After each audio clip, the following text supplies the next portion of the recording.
Assalamualaikum warahmatullahi wabarakatuh. Halo semuanya, perkenalkan nama saya dan Shalya Afandi. Saya dari kelas 12 SMA IHS. Jadi pada video kali ini atau pada kesempatan kali ini saya ingin membahas sedikit topik yang berkaitan dengan pembelajaran ekonomi, yaitu reflasi. Nah, kita bakal bahas tentang reflasi nih. Nah, apa sih reflasi itu? Reflasi adalah keadaan di mana pertumbuhan ekonomi melambat namun inflasinya tinggi, atau resiko resesi yang disertai dengan inflasi.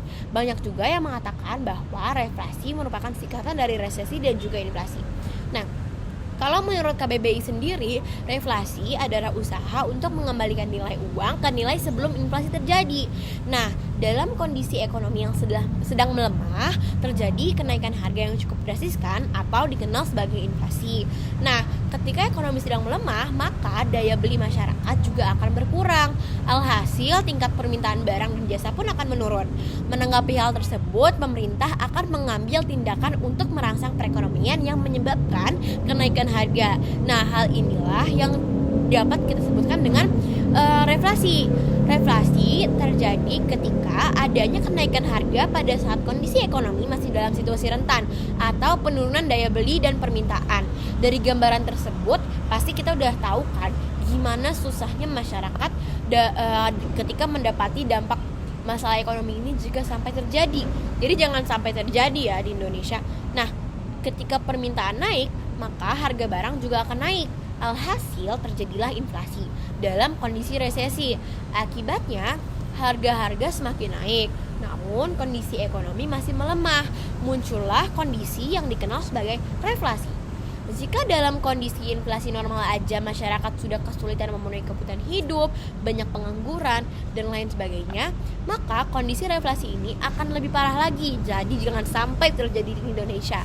Akan tetapi, kebijakan reflasi juga sering berhasil meningkatkan kondisi perekonomian jika dilakukan dengan tepat. Pasalnya ketika misalnya nih bank sentral misalnya menstimulus perekonomian dengan menambah jumlah uang yang beredar ke masyarakat, maka akan semakin banyak masyarakat dan pembisnis yang mampu mengembangkan usaha dan pekerjaannya. Jadi perekonomian masyarakat itu akan berputar lagi dan membaik gitu.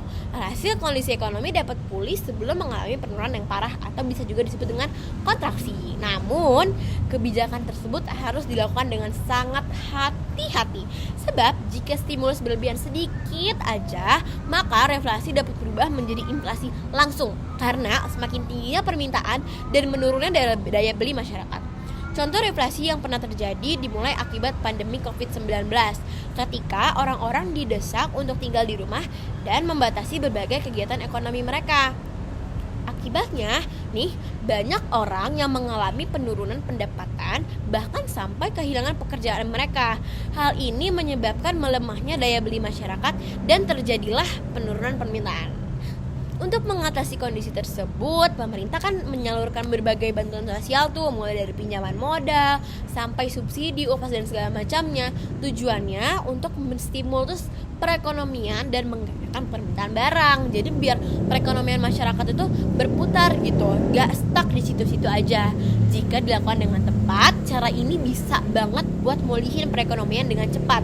Namun, jika bantuan tadi tuh lebih sedikit aja atau bantuan yang diberikan terlalu besar, maka akan menimbulkan lonjakan permintaan yang berpengaruh pada naiknya harga barang. Ketika harga barang naik, jumlah uang yang beredar di masyarakat kan udah berkurang tuh, bahkan uang tunai yang dimiliki setiap orang mungkin udah pada habis. Nah, kondisi inilah yang dikenal sebagai reflasi.